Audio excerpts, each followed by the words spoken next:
This Week in History segment in this video will be on the Panic of 1837. The presidential election of 1836 lasted from November 3rd, 1836 to December 7th, 1836. There were 294 members of the Electoral College and 148 electoral votes were needed to win. During the 1834 midterm elections, the National Republican Party had been dissolved. Former National Republicans, including party leader U.S. Senator Henry Clay of Kentucky, created the Whig Party. Many former anti-Masons also joined the Whig Party. The Whig Party was a very moderate party, and most members were mostly united in a hatred of Andrew Jackson and the Democratic Party. Although most members were former National Republicans and anti-Masons, meaning that they were mostly conservative on everything but government power, where they were liberal. Some former nullifiers, such as John Calhoun, temporarily joined the party, but they left by the time of the 1836 election. Alright, now onto the candidates for the Democratic Party. For president, keeping in presidential tradition, President Andrew Jackson chose not to run for a third term. Instead, Jackson strongly supported Vice President Martin Van Buren of New York to be his successor, who Jackson wanted to be his successor for a long time. The candidates for the vice presidential nominee were U.S. Representative Richard Johnson of Kentucky and former U.S. Senator William Rives of Virginia. Many Southerners supported Rives as opposed to Johnson, as Johnson had a relationship with his slave. The Second Democratic National Convention was held from May 20th, 1835 to May 22nd, 1835 in Baltimore, Maryland. Van Buren was unanimously nominated, winning all 265 delegates. For the vice presidential nomination, Rives won 87 delegates and Johnson won 178 delegates. As such, the Democratic nominees were Martin Van Buren for president and Richard Johnson for vice president.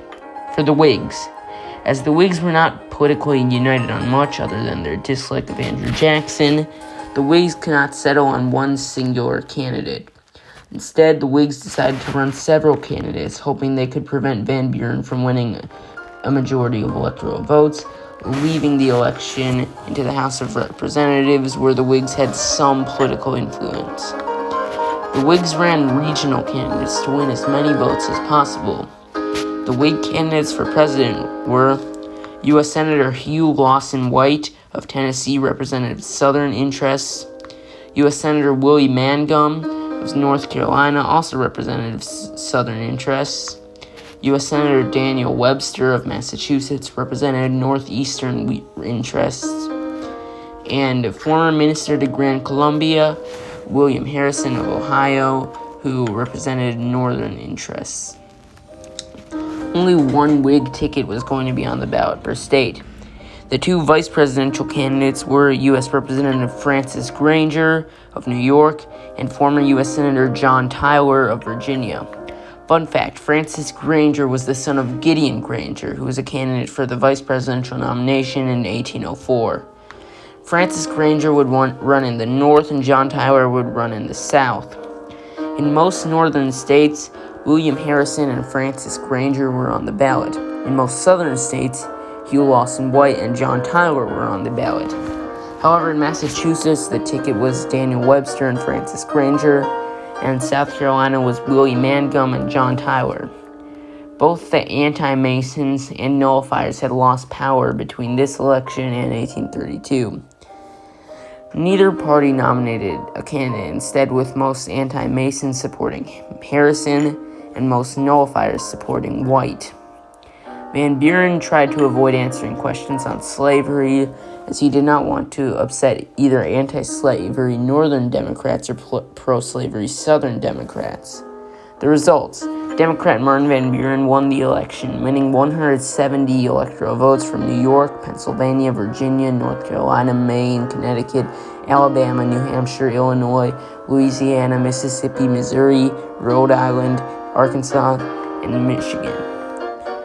Van Buren won 764,176 popular votes, or 50.83% of the total. 23 Democratic electors voted for former South Carolina State Senator William Smith instead of Richard Johnson. The Whig strategy failed, with the highest electoral vote winner of the Whigs being a Northwestern candidate William Harrison. Harrison won 73 electoral votes from Delaware, Vermont, New Jersey, Indiana, Maryland, Kentucky, and Ohio. Harrison won 558,816 popular votes, or 36.63% of the total.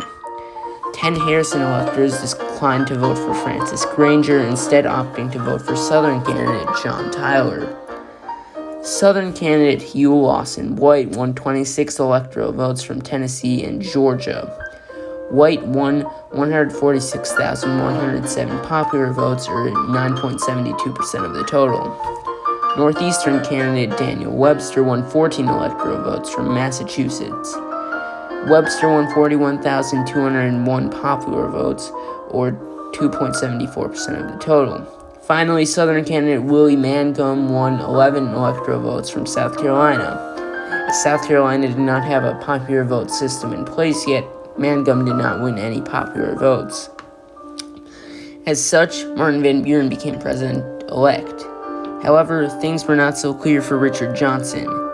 Johnson lost out on 23 Democratic electors, which made him one electoral vote short of the 148 electoral votes needed to win. As such, a contingent election was held for the vice presidency on February 8, 1837, in the Senate. The candidates were Johnson and Granger. Johnson won the contingent election, winning 33 votes from senators. Granger won 16 votes. 3 senators, John Calhoun, William Preston, and Hugh Lawson White, declined to vote. As such, Martin Van Buren and Richard Johnson were inaugurated on March 4, 1837. Van Buren became the first president born after the signing of the Declaration of Independence. Van Buren was also the first president not from either Virginia or Massachusetts. Van Buren was from New York. Alright, time for sweet corn history. In 1836, a Hessian fly infestation caused a crop shortage, and these would be the beginning of the roots for the Panic of 1837. But also in 1836, President Jackson had made an executive order issuing the Specie Circular. The Specie Circular abolished the use of paper money to pay for government land. Instead, only specie or coins would be used. However, this caused a demand for coins that could not be met by banks. As banks could not convert paper money into coins, people stopped buying land, and land prices declined rapidly. New York was hardly hit, and banks across the state closed. Internal improvements also stopped in the north, putting people out of work. Crop prices fell in the south, some of it due to the crop infestation, but a lot of it due to the panic. In 1839, agriculture prices in the Northwest also went down, hurting Ohio, Indiana, and Illinois. The United States of America withdrew from many international markets. Van Buren was more conservative on government powers than the former President Andrew Jackson, and Van Buren refused to intervene. This made him unpopular with some who did not see him as a man of the people as they saw Jackson, but rather an aristocrat.